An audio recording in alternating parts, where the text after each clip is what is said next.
Alhamdulillahi Rabbil Alamin, wassalatu wassalamu ala nabiyyina Muhammadin wa ala alihi wa sahbihi ajma'in, amma ba'd. Mes chers frères et sœurs, le cours portera aujourd'hui sur les menstrues des femmes, al-hayd. Donc le cheikh Salih al-Fawzan, hafizahullah, nous rappelle premièrement qu'est-ce que al-hayd, qu'est-ce que les menstrues. Je ne sais pas si on a vraiment besoin de le rappeler et est-ce que cela échapperait à quiconque, mais c'est ce que font toujours les savants pour introduire les sous-chapitres de fiqh. Ils donnent une définition linguistique du terme, puis la terminologie scientifique du terme. Terminologie scientifique dans le sens dans la science de l'islam. Donc, linguistiquement parlant, le cheikh Salih al-Fawzan nous dit que al-hayd, les menstrues, c'est as-saylan, c'est un écoulement. Al-hayd de base dans la langue arabe, ça signifie l'écoulement. Et plus particulièrement dans les sciences de l'islam, ce qui est voulu dans notre religion par al-hayd, il nous dit c'est le sang qui va s'écouler de la matrice de l'utérus durant une période bien déterminée, et ceci sans cause de maladie ou de blessure. C'est pas parce que la femme est malade que du sang sort, c'est parce que ce sont ses menstrues. Et ça arrive périodiquement durant une période bien déterminée. Et c'est un sang qu'Allah Azza wa Jal a créé chez les femmes afin de nourrir l'enfant. C'est-à-dire que lorsque la femme devient enceinte et qu'elle attend un bébé, qu'elle a un bébé dans le ventre, eh bien l'enfant va se nourrir du sang de cette matrice de l'utérus de la femme dans laquelle il est logé. Donc ça, c'est durant la grossesse. Puis, qu'est-ce qui se passe après la grossesse? Le cheikh nous dit, et donc voilà pourquoi la femme qui est enceinte, elle n'a pas de sang qui coule. Pourquoi? Parce que ce sang, il est absorbé par l'enfant en guise de nourriture.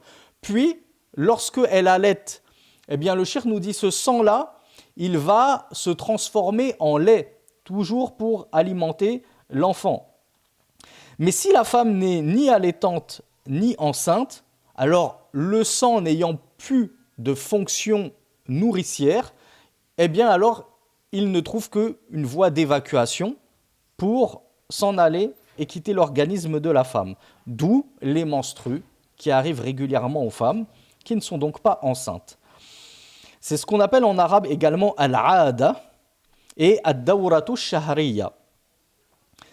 Donc le cheikh nous dit premièrement quel est l'âge minimal durant lequel une femme peut être réglée, menstruée. Qui d'entre vous le sait? Pourquoi c'est important de le savoir? Histoire de savoir si lorsque ma fille elle atteindra cet âge-là et qu'elle s'affole parce qu'il y a du sang qui coule, je dois savoir est-ce que ma fille commence à avoir ses règles ou bien c'est une veine qui a éclaté, c'est ce qu'on le verra dans des cours ultérieurs de l'istihaba, des métroragies. Parce que quand c'est des métroragies, il y a un jugement bien particulier. La femme, elle ne doit pas abandonner les prières, contrairement aux règles, où elle devra délaisser la prière et le jeûne. Donc c'est important de savoir faire la part des choses, qu'est-ce qui est du sang des menstrues et qu'est-ce qui n'en est pas. Donc c'est important de savoir quand est-ce qu'une fille, elle peut tangiblement être menstruée, réglée ou non. Donc je vois que vous êtes nombreux à le savoir, effectivement c'est à partir de 9 ans.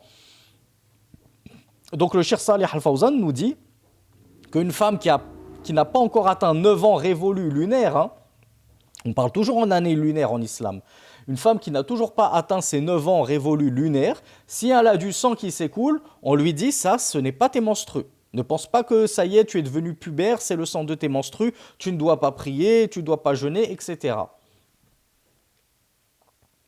Donc le cheikh nous dit, généralement, le plus petit âge durant lequel la femme a ses menstrues, c'est 9 années. Et cela va jusqu'à, généralement, vous savez quel âge? Jusqu'à quel âge on dit la femme, généralement, c'est plus des menstrues là. Si ça continue, c'est de la métroragie. Généralement, le cheikh voit que c'est 50 ans. À 50 ans, on peut considérer que la femme est, comment on appelle ça déjà? Ménopausée, n'est-ce pas? Donc s'il y aurait du sang qui coulerait, il y a beaucoup de savants qui voient que ce n'est pas du sang des règles, ce n'est pas du sang des menstrues, ce sera de la métroragie. Voilà pourquoi il est important de connaître cette fourchette d'âge. 9-50 ans, pour savoir quand est-ce que ce sang est considéré comme des règles qui m'empêchent de prier et de jeûner, et quand est-ce que ça ne l'est pas, et donc je peux prier et jeûner. Comme je vous le dis toujours, il y a comme dans 90% du fiqh, de la jurisprudence islamique, des divergences. Vous allez entendre un autre son de cloche, ne vous étonnez pas. Donc le Cheikh Saleh Al-Fawzan nous cite le verset 4 de la sourate At-Talaq, le divorce. Lorsqu'Allah nous dit Wallahi ya'isna min al-mahid min nisa'ikum in irtabtum fa'iddatuhunna thalathatu ashhurin wallahi lam yahidun.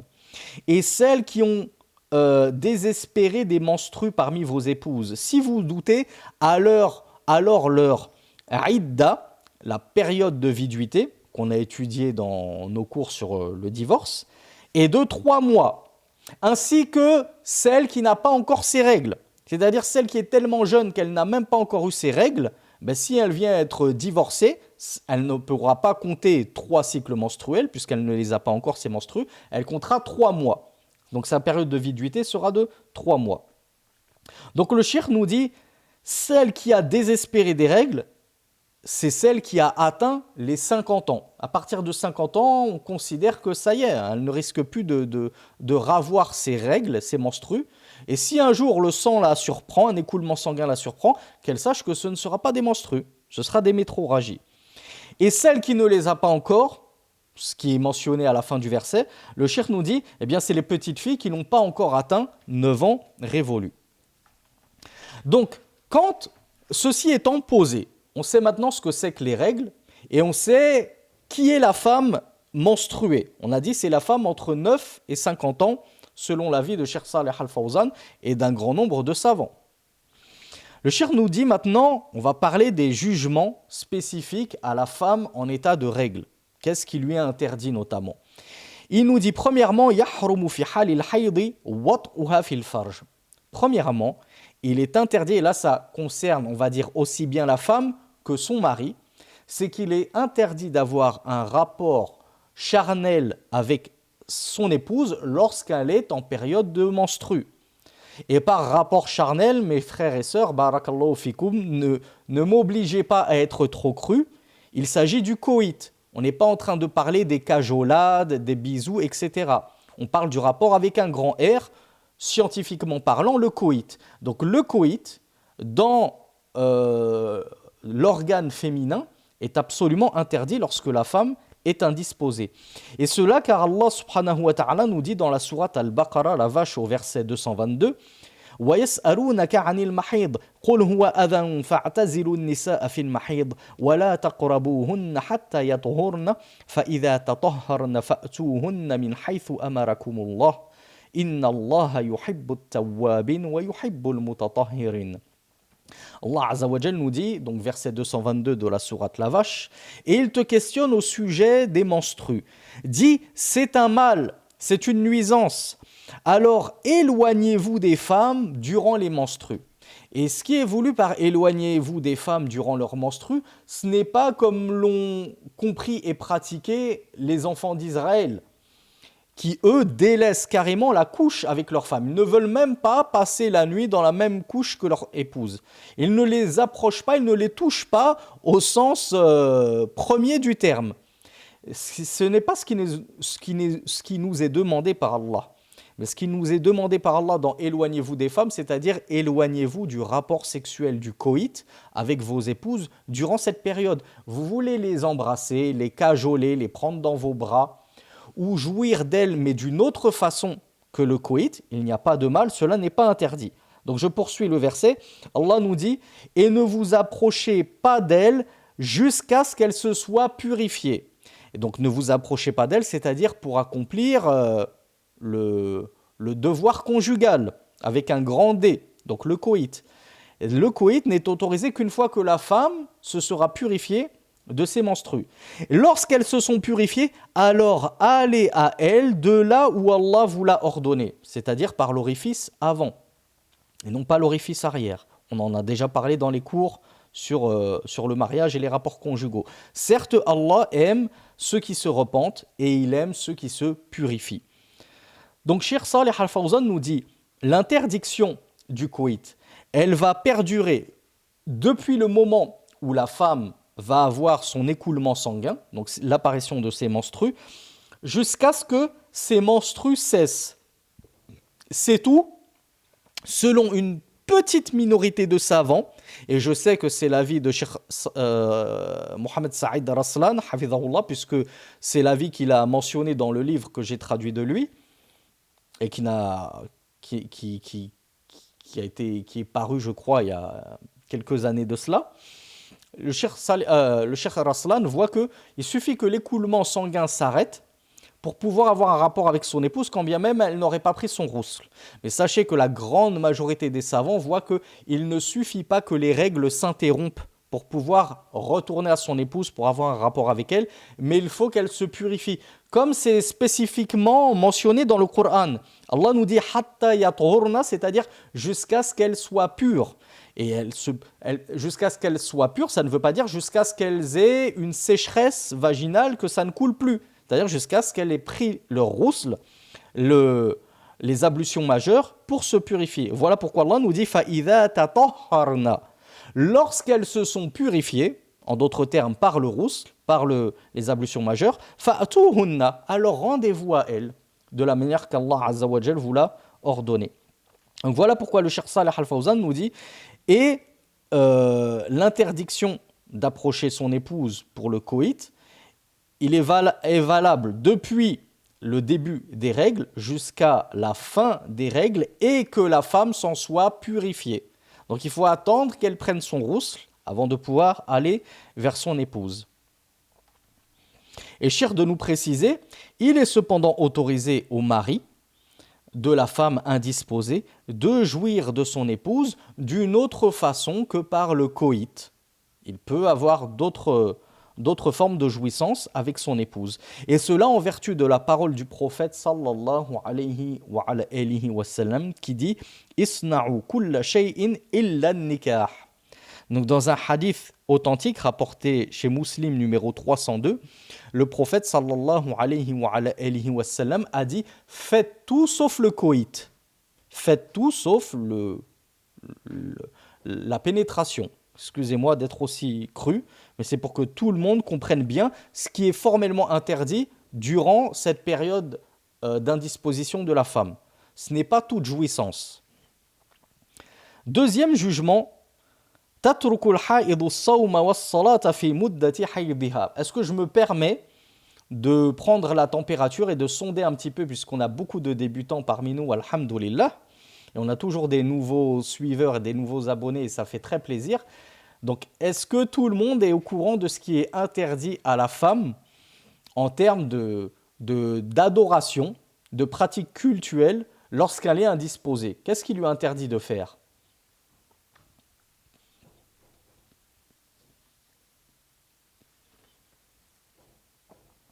Alors, il y en a qui m'ont parlé que de la prière. Est-ce que ceux qui m'auraient parlé que de la prière pensent que c'est juste la prière qui est interdite et le jeûne, par exemple, on peut le faire?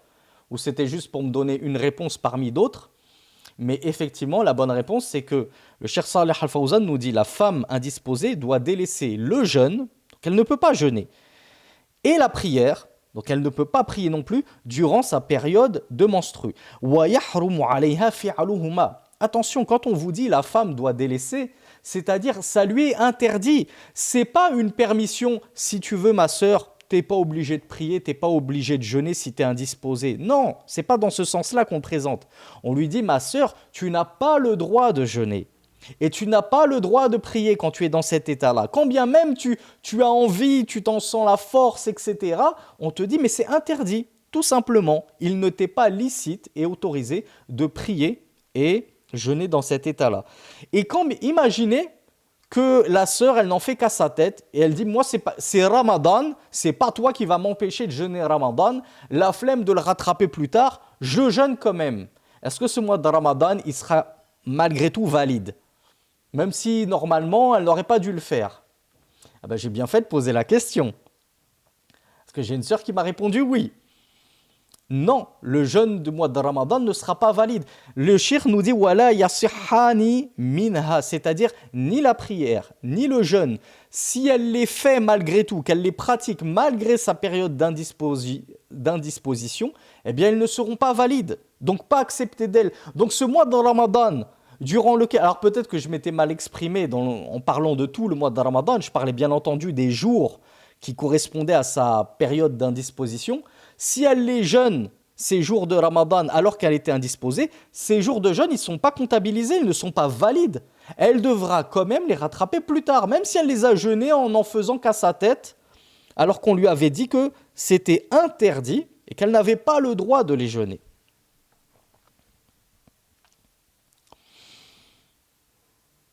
Et du coup, question subsidiaire, même si j'en ai quelques-uns qui m'ont devancé dans la réponse de cette question.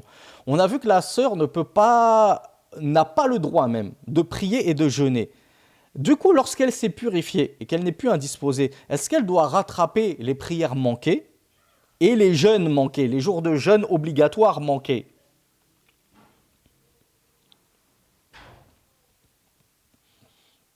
Alors, j'ai eu beaucoup de bonnes réponses, mais j'ai eu quand même quelques timides, mauvaises réponses.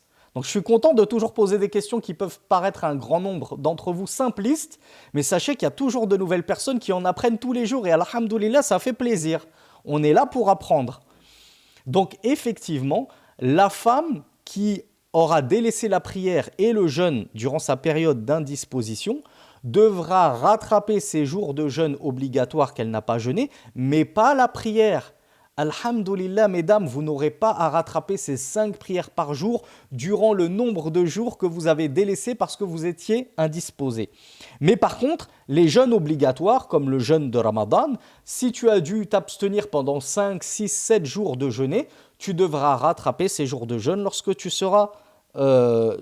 te seras purifié. Mais tu ne rattraperas pas la prière. Est-ce qu'il y a un dalil sur cela? Bien entendu, il y a même un hadith unanimement authentique qui confirme cela, notamment dans Bukhari numéro 304 et Muslim numéro 80, où le prophète sallallahu alayhi wa sallam avait dit Alaysa idha hadat lam tusalli wa lam tasum. Donc le prophète sallallahu alayhi wa sallam avait dit n'est-il pas que lorsque la femme est indisposée, elle ne prie pas et elle ne jeûne pas? Donc ça c'est pour le hadith qui nous montre que la femme ne doit pas prier et ne doit pas jeûner lorsqu'elle est indisposée.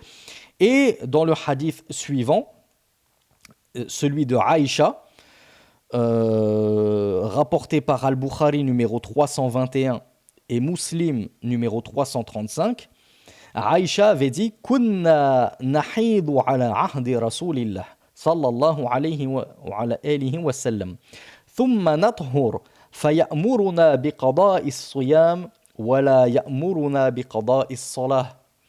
Donc Aïcha nous dit nous avions nos menstrues à l'époque du messager d'Allah sallallahu alayhi wa sallam, puis nous nous purifions de ces menstrues, et alors il nous ordonnait, c'est-à-dire le messager d'Allah nous ordonnait à nous les femmes de rattraper le jeûne, et il ne nous ordonnait pas de rattraper la prière. Donc hadith unanimement authentique. Comment est-ce qu'on pourrait justifier, essayer de trouver une certaine sagesse à cela? Pourquoi l'un et pas l'autre? Bien, le Cheikh Salih Al-Fawzan, hafidhahullah, nous dit la différence entre ces deux adorations, c'est que as-salat tatakarrar. On est d'accord, la prière, comme nous le dit une sœur, c'est compliqué parce que ça se répète fréquemment, notamment 5 fois par jour. Imaginez une sœur qui a ses menstrues pendant 7 jours, on est en train de parler de 35 prières à rattraper. C'est quelque chose. C'est pas évident. Par contre, une sœur qui a été indisposée pendant ces mêmes 7 jours, elle n'aurait que 7 jours de Ramadan à rattraper, pas 35 jours de Ramadan. Donc il est plus facile de rattraper le jeûne que de rattraper la prière. Voilà pourquoi Allah subhanahu wa ta'ala, lui qui n'a pas fait de difficulté, qui n'a pas mis de difficulté dans cette religion, a soulagé les sœurs en ne leur imposant pas de rattraper toutes les prières qu'elles auront manquées durant leur période de menstrues. Tandis que le jeûne, c'est accessible, c'est facile de le rattraper. Et afin qu'en plus, elles aient le même nombre de jours que les hommes. Souvenez-vous ce qu'on a dit dans l'introduction. Les féministes elles sont toujours en train d'hurler à tue-tête la parité homme-femme et l'égalité stricte homme-femme, ben pourquoi est-ce qu'elles auraient le droit d'avoir seulement 20 jours de jeûne de Ramadan, tandis que nous les hommes, on en a eu 30. Donc si la femme elle a eu 10 jours d'indisposition, ben, elle devra les rattraper, comme ça elle a autant de jours de jeûne que les hommes. Et elle aura bi'idhnillah la même récompense que les hommes pour avoir autant jeûné que les hommes.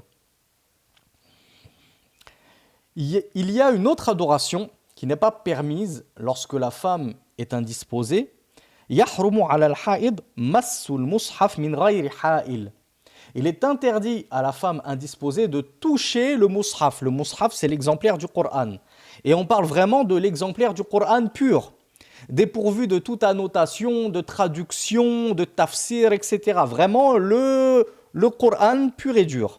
Donc la femme n'a pas le droit de le toucher, sauf avec un ha'il, avec quelque chose qui ferait obstruction entre sa peau et le mushaf, comme par exemple avec des gants, comme par exemple le fait de prendre une serviette pour prendre le Coran et le poser quelque part parce que les enfants l'avaient posé n'importe où sur le canapé ou je ne sais quoi.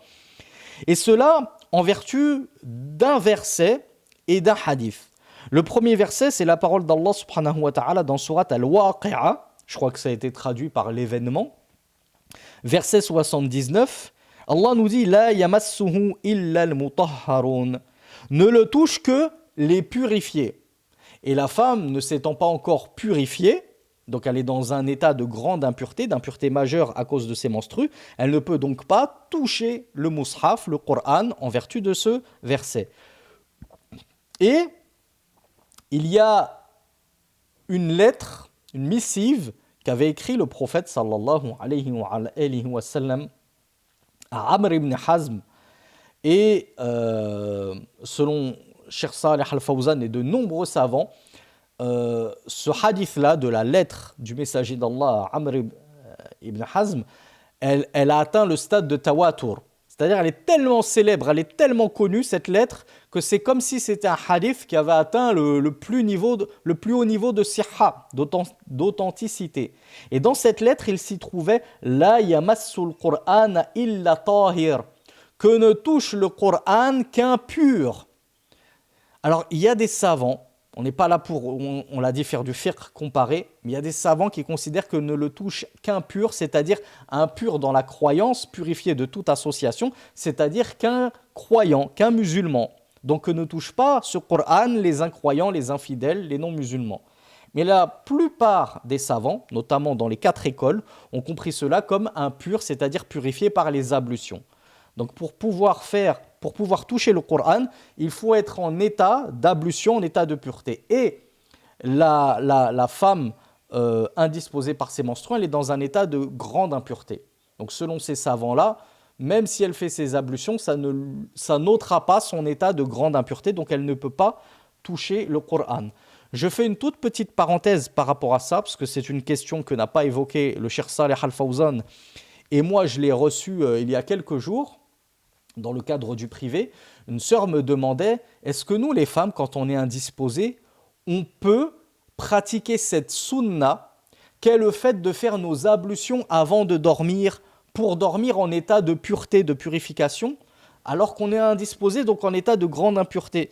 Eh bien sachez qu'il y a de nombreux savants, dont parmi les contemporains le Cheikh Ibn Baz, le Cheikh Aziz Farhan Al-Anzi, que vous connaissez probablement, qui passe beaucoup à la télévision, qui voit qu'il est possible pour la sœur indisposée, malgré tout, malgré son indisposition, de faire son wudu, de pratiquer les ablutions mineures avant de se coucher, pour bénéficier de la récompense de la sunna et de dormir dans cet état de purification relative, quand bien même son wudu n'enlève pas la grande impureté dans laquelle elle se trouve.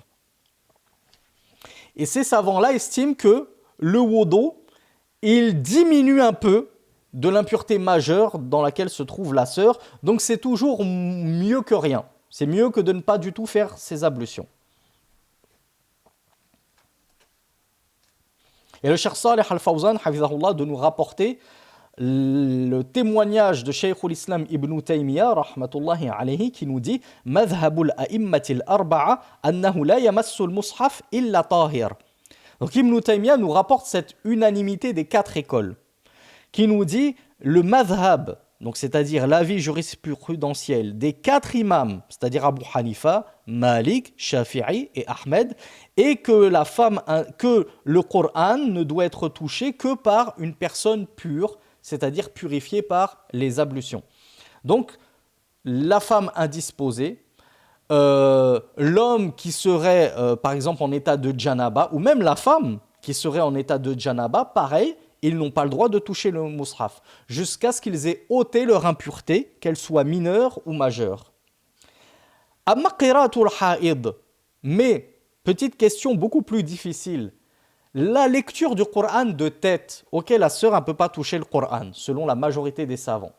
Est-ce qu'elle peut au moins le réciter de tête sans avoir à toucher le mushaf? Alors il y a énormément de personnes qui me disent oui. Là, ça vraiment, c'était un afflux de réponses oui. Alors que la réponse oui, c'est l'avis minoritaire. Donc ça m'étonne que vous avez tous récité en chœur cet avis minoritaire.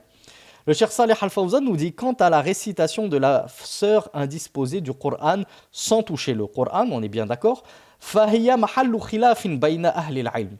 Cette question, elle fait objet de divergence, une fois n'est pas coutume, entre les savants. Wal ahwat, et l'avis le plus prudent, naturellement, أنها لا تقرأ القرآن إلا عند الضرورة, c'est qu'elle ne lise le Coran que pour une nécessité. Qu'est-ce qu'on pourrait citer, mes frères et sœurs, comme nécessité, c'est-à-dire qui presque obligerait la femme à lire le Coran? Bon, c'est pas une obligation, mais disons que c'est important pour elle de le lire à ce moment-là. Alors bravo effectivement pour les fameuses invocations du soir, notamment du coucher. Lorsque je veux lire par exemple Ayat al-Kursi ou al-Mu'awwidhat, ou bien après les prières, vous savez qu'après les prières aussi c'est sunna de lire Ayat al-Kursi, al-Mu'awwidhat. Alors je suis bête là, la femme ne fait pas sa prière. Donc les invocations du soir lorsque je pars me coucher, on l'a vu, il y a des savants qui voient qu'elle peut faire ses ablutions pour atténuer un petit peu l'impureté majeure et elle peut lire ses sourates protectrices, al-Mu'awwidhat, les 3 dernières du Coran. Elle peut lire Ayat al-Kursi avec la niyya, l'intention que c'est pas vraiment du Coran qu'elle lit. Son intention c'est je lis mes adhkar, je lis mes rappels, les rappels du soir, notamment les rappels du coucher. Il y aura un autre cas de figure, alors je vois qu'il y a plusieurs sœurs qui me l'ont apporté, Allahumma barik. L'autre cas de figure ce serait l'étudiante en sciences ou la professeure de sciences coraniques ou de Coran, qui a peur d'oublier le Coran si elle le délaisse trop longtemps, parce qu'elle aurait par exemple une longue période de menstrues. Vous savez que chez certaines femmes, ça dure quasiment 2 semaines. Donc imaginez que la sœur elle a 10, 11, 12 jours de menstrues, elle se dit mais moi si chaque mois, pendant 12 jours, je dois délaisser la récitation et la révision du Coran, moi je vais l'oublier. Parce que je suis une talibatul ilm, je suis étudiant en sciences, je suis dans un contexte où j'ai besoin tous les jours de réviser, ou alors c'est la professeure qui a des élèves qui tous les jours lui viennent et elle doit les écouter et les corriger. Ben dans ce cas de figure, Cheikh Saleh Al-Fawzan a rejoint le madhab de l'imam Malik, puisque c'était le madhab de l'imam Malik qui voyait que l'enseignante et l'étudiante peuvent lire le Coran si elles craignent de l'oublier, si elles en viennent à le délaisser durant leur période d'indisposition.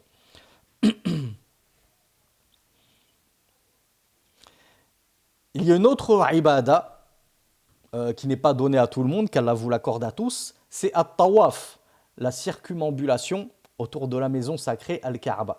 Eh bien la femme qui se serait engagée dans un pèlerinage, qu'il soit grand ou petit, et qui serait surprise par sa période d'indisposition, qu'elle sache qu'elle n'a pas le droit d'effectuer le tawaf, la circumambulation autour de la maison sacrée. On le tient d'où? On le tient d'un hadith authentique, et même unanimement authentique, rapporté par Al-Bukhari sous le numéro 305, et dans l'authentique de Muslim sous le numéro 1211. Aïcha, radiyallahu anha, lorsque elle fut indisposée en plein pèlerinage, eh bien, elle en fit part au messager d'Allah sallallahu alayhi wa sallam qui lui dit If'ali ma yaf'alu al-hajj ghayra an la tatufi bil bayti hatta tatuhuri. Il lui dit alors fais tout ce que font les pèlerins sauf que tu ne tournes pas autour de la maison jusqu'à ce que tu te sois purifié. C'est-à-dire ne fais pas le tawaf, la circumambulation, jusqu'à ce que tu n'aies plus tes règles, que tu aies pris ton ghusl et que tu sois pur pour pouvoir accomplir le tawaf. Parce que le tawaf, c'est une adoration qui nécessite un état de purification. Un autre jugement que je n'ai peut-être pas lu tellement vous avez répondu vite, et qui concerne tout particulièrement la femme, mais également la personne en état de janaba, donc aussi bien l'homme que la femme qui serait dans un état de grande impureté, c'est le fait de demeurer dans la mosquée. Et ça, c'est une question que certaines sœurs nous posent. Il y a une conférence dans la mosquée. Ok, moi je ne vais pas prier parce que je suis indisposé, mais est-ce que je peux au moins profiter de la conférence? Même si je me mets au fond de la mosquée, je me tiens à l'écart, je ne me tiens même pas à côté des hommes, etc. Maintenant, la femme ne peut pas rester dans la mosquée, tout comme la personne en état d'impureté majeure, al-junub, même si c'est un homme, il n'a pas le droit de rester dans la mosquée. Il doit au préalable s'en purifier. Le prophète sallallahu alayhi wa sallam avait dit « Inni la uhillu al-masjida li ha'idin wa la junubin » Donc dans un hadith rapporté dans les Sunan d'Abi Daoud sous le numéro 232, le prophète sallallahu alayhi wa sallam avait dit « Certes, je n'autorise pas la mosquée à une femme indisposée ou à une personne en état de grande impureté. » Al-Junub, celui qui est touché par la janaba, la grande impureté. De même que le prophète sallallahu alayhi wa sallam avait dit Innal masjida la yahillu li junubin wa la ha'idin. Dans une autre version rapportée dans Ibn Majah sous le numéro 645, le prophète sallallahu alayhi wa sallam avait dit certes la mosquée n'est pas permise à une personne en état de janaba, donc d'impureté majeure, ni à une personne, ni à une femme indisposée, en état de menstru. ولا بأس أن تأتي الحائض بالأذكار الشرعية من التهليل والتكبير والتسبيح والأدعية. Et une question qui ressemble un petit peu à la question que je vous ai posée par rapport à est-ce que la femme peut lire ses adhkar avant de se coucher lorsque c'est du Coran. Donc là on a vu la question, donc je pense que ça va vous faciliter la réponse à cette nouvelle question. Est-ce que la femme peut au moins faire du dhikr? Est-ce qu'elle peut faire ses adhkar s'ils ne contiennent pas de Coran? Alors oui, d'autant plus, si déjà elle a le droit de faire ses adhkar qui contiennent du Coran pour se protéger la nuit avant de dormir ou des choses comme ça, alors d'autant plus, le cheikh nous dit, il n'y a pas de mal à ce que la sœur indisposée fasse des adhkar, tout au long de la journée. De même qu'elle peut faire des ad'iyah, elle peut invoquer Allah subhanahu wa ta'ala, quand bien même elle serait indisposée. وتأتي بالأوراد الشرعية المشروعة في الصباح والمساء. Et les fameux rappels du matin et du soir, elle peut les lire également, même s'ils contiennent du Coran, nous dit le Cheikh Saleh Al-Fawzan. De même que les rappels de la nuit et les rappels du réveil, lorsqu'on se réveille de son sommeil. ولا بأس أن تقرأ في كتب العلم. De la même façon, il n'y a pas de mal à ce que la femme indisposée lise des livres de science. De même que des exégèses, les tafasir du Coran, wal hadith wal fiqh, des livres de hadith, des livres de fiqh. Donc il y a certaines sœurs qui pourraient se demander, moi à la maison j'ai un petit tafsir. Il y a le Coran écrit comme ça dans un certain rectangle et à côté il y a toute l'exégèse coranique. Est-ce que j'ai le droit de toucher ce livre-là et de le lire alors qu'il y a du Coran dessus? Eh bien on dit oui, un grand nombre de savants voient qu'il n'y a aucun mal. Parce que pourquoi? Parce que ce livre-là, quand bien même il contiendrait le Coran en entier, en fait, ce qu'il contient davantage que le Coran, c'est la parole de l'homme. C'est les annotations de Ibn Sa'di, At-Tabari, Al-Qurtubi, Ibn Kathir, etc. Donc, c'est plus la parole de l'homme que la parole d'Allah qui est contenue dans ce livre-là. Ce livre-là, on ne peut pas l'appeler Coran, on ne peut pas l'appeler Mushaf. C'est pas pour rien qu'on l'appelle Tafsir. Tafsir al-Qur'an. Donc, Tafsir al-Qur'an, ce n'est pas Coran. Donc le Coran, elle ne peut pas le toucher, elle ne peut pas le lire, mais lire des exégèses du Coran et plus largement des livres de sciences, des livres de hadith, etc., quand bien même ils contiendraient des versets coraniques, il n'y a pas de mal en cela. Et bien sûr, sans nécessité, la sœur ne lit pas en arabe les versets coraniques si elle est indisposée. Les lire en français, est-ce qu'elle a le droit?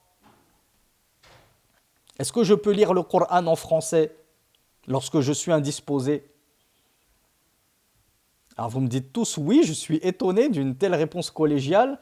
Et c'est le même jugement pour le frère qui sera en état de djanaba, ou la sœur qui sera en état de djanaba, d'impureté majeure. Ils ont le droit de lire le Coran en français?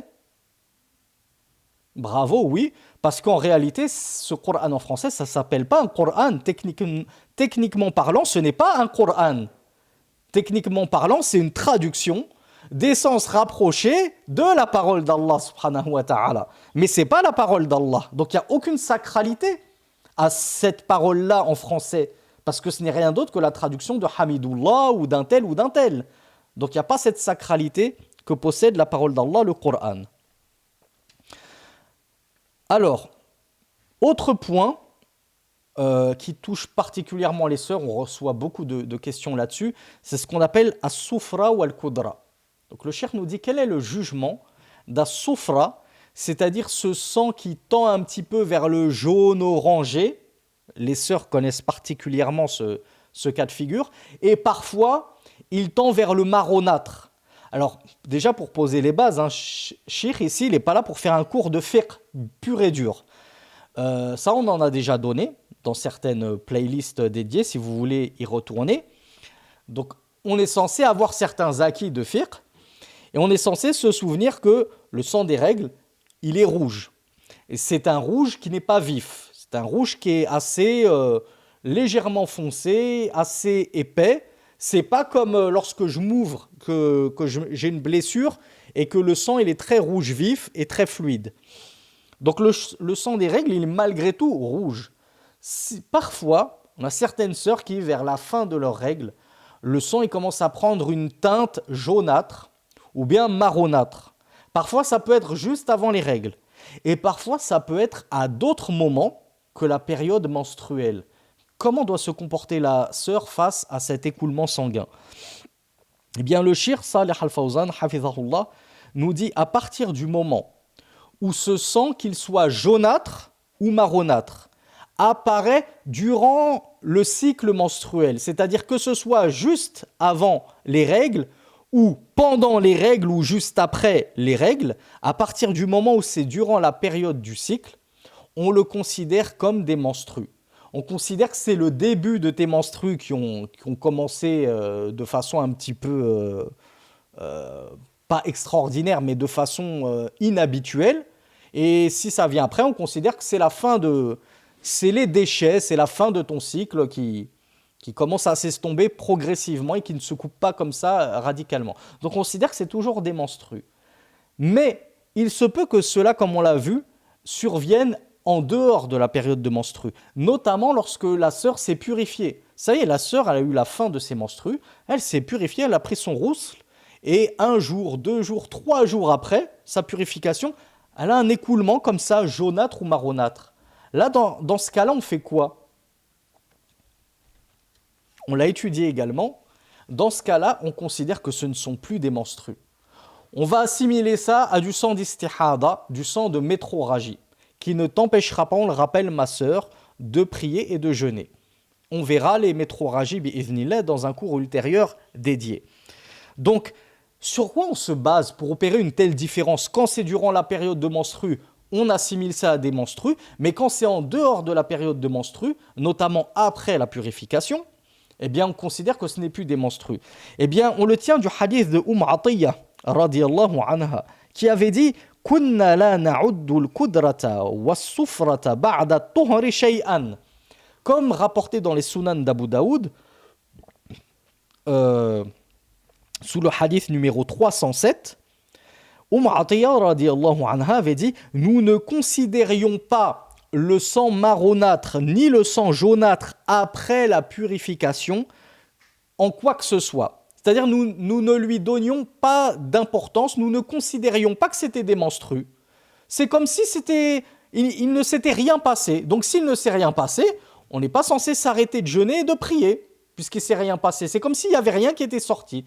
Donc oui, c'est un sang dont il faut malgré tout se nettoyer, se laver, mettre un tissu pour essayer d'éponger un peu cet écoulement, mais il ne faut pas le considérer comme un sang qui me dispense d'avoir à prier et de jeûner. On a dit ça, c'est dans le cas de figure où ce sang jaunâtre et marronâtre surviendrait en dehors de ta période menstruelle, quand bien même ça surviendrait juste après ta période menstruelle, mais après qu'il y ait eu une interruption de ta période menstruelle et que tu t'en sois purifié. C'était la fin de ton cycle, tu t'es purifié, ça vient comme ça le lendemain, considère que après la purification, c'est bon, c'est plus du sang des menstrues. Mais si ça survient avant que tu n'aies pu te purifier, parce que ça prouve que c'est survenu le lendemain de ta période habituelle, mais c'était tellement collé à ta période habituelle que tu n'as même pas eu le temps de te purifier, là on dit, là c'est toujours du sang des menstrues. Donc voilà comment on opère la distinction entre les menstrues supplémentaires, qui c'est pas quelque chose de très courant non plus, hein, mais que les sœurs le sachent si ça leur arrive une fois, et ce qui ne relève pas des menstrues.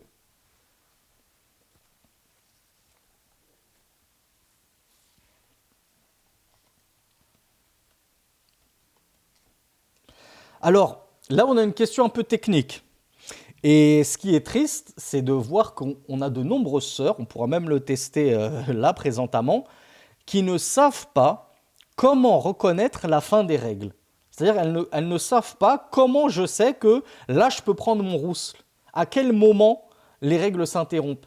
Donc, bien entendu qu'on a un grand nombre de sœurs, walhamdoulilah, qui étudient un minimum, et donc qui doivent avoir quelques sciences sur le sujet. Mais parmi les plus jeunes, on en a qui auraient l'un de ces deux signes, parce que figurez-vous qu'il y a deux signes, eh bien il pourrait y avoir le premier des signes dont on va parler, et elle ne serait même pas au courant que ça c'est l'annonce de la fin des règles. Donc on m'a apporté beaucoup de bonnes réponses, ça fait plaisir, alhamdoulilah. Le cheikh nous dit, autre faïda, Malladhi ta'arifu bihi al-mar'atu nihayata haydhiha. Par quoi la femme reconnaît-elle la fin de son cycle menstruel? Le cheikh nous dit il y a deux alama, il y a deux indications. Première indication, nuzulul qassatil bayda, c'est l'écoulement d'un filet blanc, c'est-à-dire d'un liquide blanc qui va s'écouler. Et quand on dit blanc, ça ne veut pas dire transparent, mes chères sœurs. On parle bien d'un liquide blanc, la couleur blanche. D'ailleurs, le cheikh va même jusqu'à comparer ce liquide à de l'eau de plâtre. Vous savez, quand on fait le plâtre avec ce qu'on appelle le gyps en arabe, eh ben, c'est vraiment blanc, le plâtre. Eh bien, la femme a, lorsqu'elle voit l'apparition de ce liquide blanc à la fin de sa période de menstru, qu'elle sache que là, ça veut dire que ça y est, elle est pure.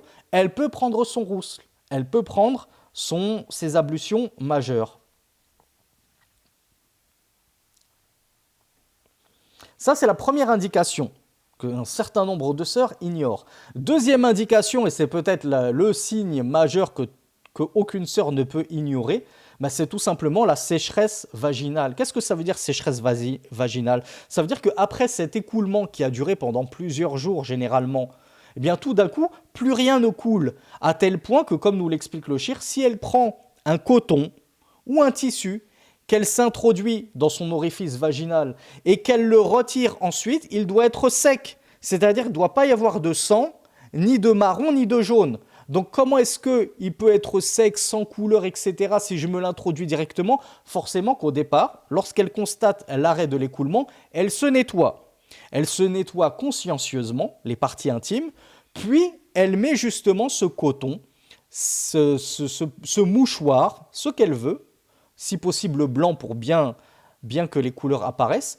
Et lorsqu'elle le retire après quelques minutes, quelques instants, elle voit qu'il est totalement sec. Il n'y a pas de rouge, il n'y a pas de jaune, il n'y a pas de marron. Mais ça, c'est ce qu'on appelle la sécheresse vaginale. Et sécheresse vaginale égale fin de ma période menstruelle. Ça, c'est bon, je peux prendre mon roussel, je peux faire mes ablutions majeures, quand bien même je n'aurais pas eu la survenue du liquide blanc. Donc mes chères sœurs, quand on parle de ces deux signes, ce ne sont pas des signes concomitants que vous devez forcément attendre en même temps. Si tu vois l'un ou l'autre de ces deux signes, considère que tu peux te purifier. C'est la fin de ton cycle, la fin de tes menstrues.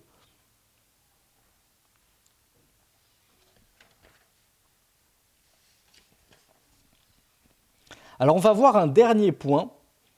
Ma yalzamul haïd 'inda nihayati haydhiha. Qu'est-ce qu'il incombe à la sœur indisposée de faire lorsqu'elle voit la fin de son cycle menstruel? Donc il y a une sœur qui me pose une question exceptionnellement. On va y répondre, mais on l'a dit, les questions on les traitera demain soir. Le liquide transparent, non, c'est pas un signe de fin de menstru. Le liquide est bien blanc, n'est pas transparent.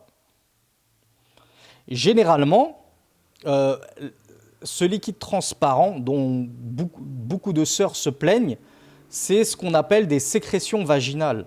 C'est de l'humidité vaginale. C'est ce qu'on appelle dans le fiqh, dans la jurisprudence, rutubatul mar'a. C'est l'humidité naturelle de la femme.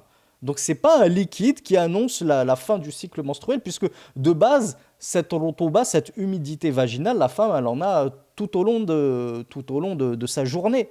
Ce n'est pas typique des menstrues.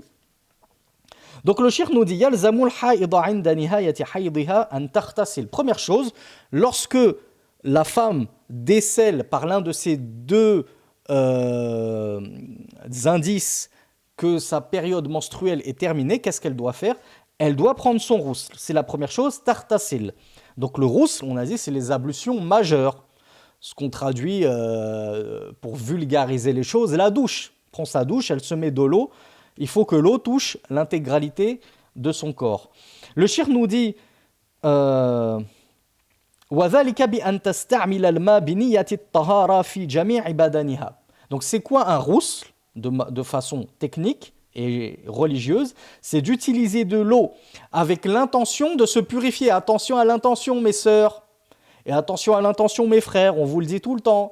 Quand en été, je prends un rousl juste pour me rafraîchir parce qu'il fait trop chaud, ça n'enlève pas l'état de janaba dans lequel je serai. Ou alors, il faut que je mette les deux niyas. Je mets la niya que cette douche, c'est pour me rafraîchir, et également, j'en profite pour avoir la niya du rousl, d'enlever mon impureté majeure, parce que je suis en état de janaba. Mais celui qui met juste l'intention, c'est pour me faire propre, pour me frotter un peu, et il n'a pas mis l'intention d'enlever l'impureté majeure, ça n'enlève pas l'impureté majeure. Innamal a'malu binniyat. Les actes ne valent que selon l'intention qu'on a mis en amont.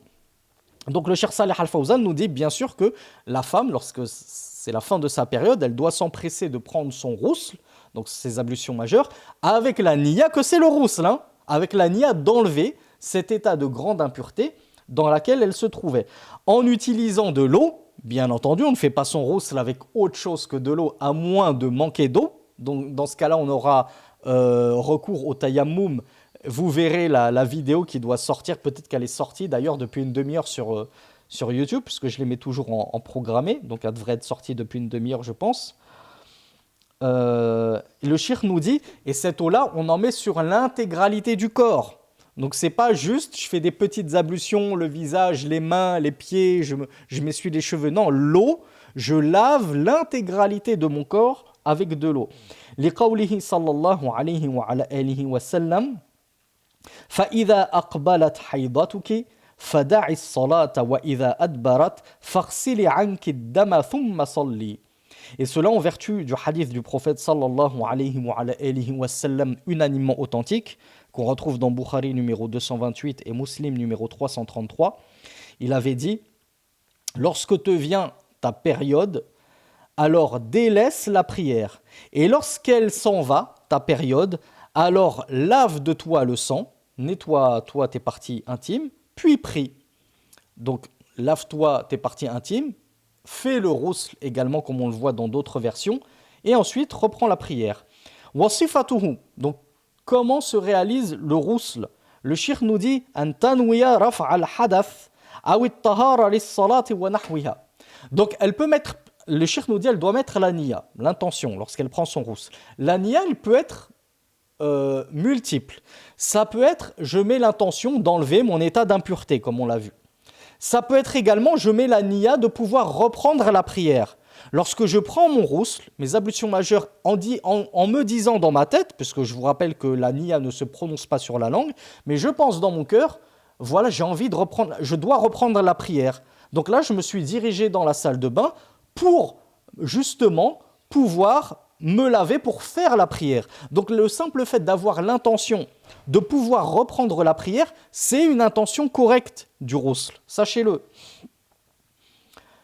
Thumma taqul bismillah. Puis elle dit, ça c'est une sunna, de dire bismillah avant de se doucher, entre guillemets, avant de prendre le ghusl. Thumma tafidul ma'a ala jami' jismiha. Puis elle répand l'eau sur l'intégralité de son corps. Wa tarwi usul sha'ri ra'siha. Et attention mes sœurs, qui avaient des cheveux un peu crépus, qui avaient des tresses, des nattes, etc., comme on en a parlé hier ou avant-hier, il faudra veiller lorsque vous lavez votre tête à bien faire pénétrer l'eau à la racine de vos cheveux.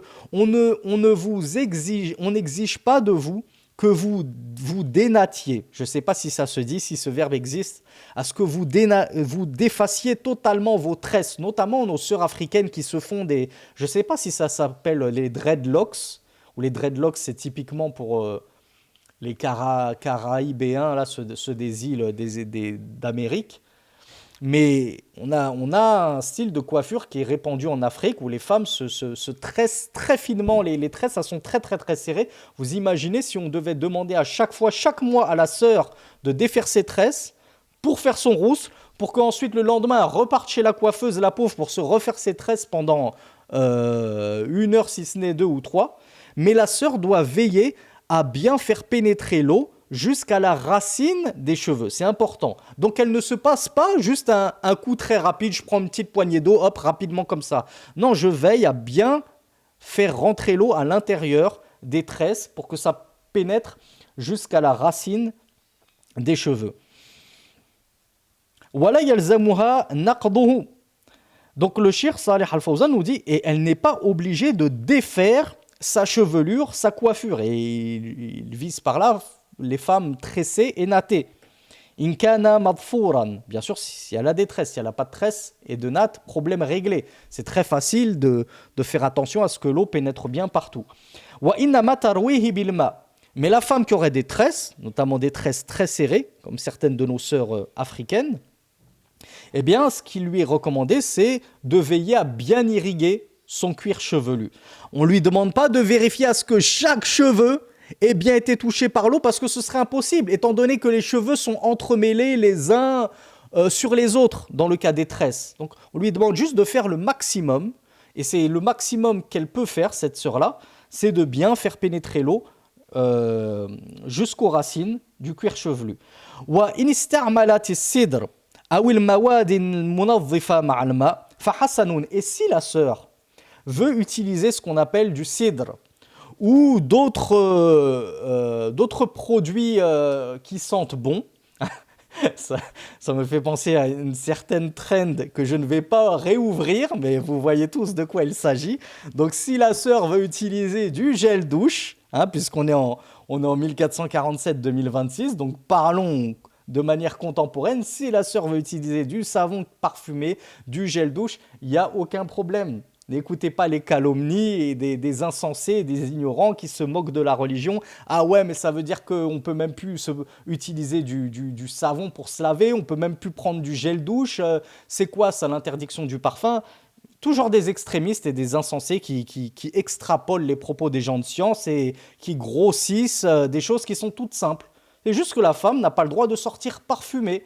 Volontairement, elle se met du parfum pour sentir bon. Mais quand une femme, elle utilise du gel douche lorsqu'elle prend son roussel, vous pensez qu'une heure après, le temps qu'elle se soit habillée, tatati, qu'elle ait pris ses clés, son sac à main, vous pensez qu'en sortant, elle va dégager une odeur de gel douche ? Absolument pas. Donc, ne soyons pas extrémistes. Donc voilà pourquoi le cheikh nous dit, il n'y a pas de mal à ce que la femme utilise des produits de beauté, des produits nettoyants lorsqu'elle prend son roussel. Elle peut utiliser du savon, du gel douche et ainsi de suite. ويستحب أخذ قطن فيها مسك أو غيره من الطيب تجعلها في فرجها بعد الاغتسال.